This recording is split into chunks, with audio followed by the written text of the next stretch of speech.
but he also lived focused on the guarantor. Look at verse 10.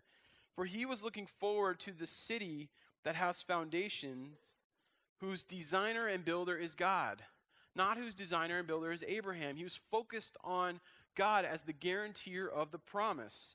And listen, God, this is a truth that you can hang on to. God has never broken or forgotten or not fulfilled completely a promise that he has made.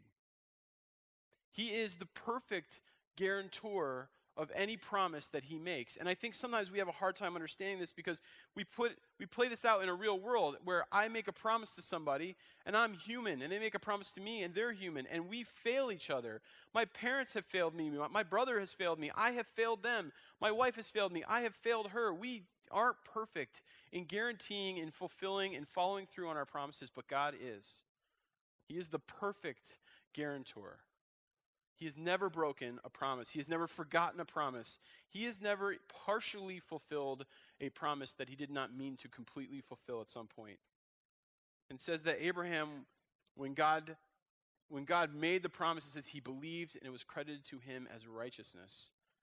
And promise, we know, is only as good as the person who's guaranteeing it. And in that moment in Genesis 15 where God had said, I want you to take these animals and I want you to cut them in half. I want you to lay him out.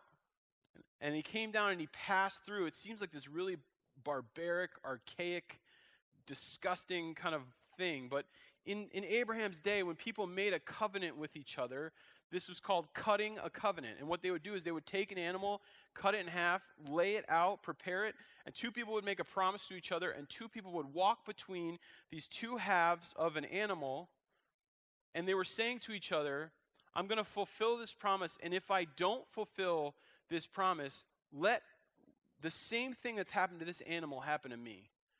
That if I don't fulfill the promise that I'm making to you right now as we cut this covenant, let me be cut in half. Let me have the same fate as this animal. And when God comes down and makes this covenant with Abraham, he doesn't make a promise to Abraham, and then Abraham makes a promise back to him. God comes down and he says, here's what I'm going to do for you. I'm going to make you an incredible nation, even though you've been fatherless, even though you had no son. I'm going to bless the entire world through you. I'm going to give you a place to live that's going to be just for your people. And it's not contingent on what you do. I am the one who will make the promise, and I am the one who will guarantee it, and I am the one who will perfectly fulfill it. And it says Abraham believed and he was credited as being righteous.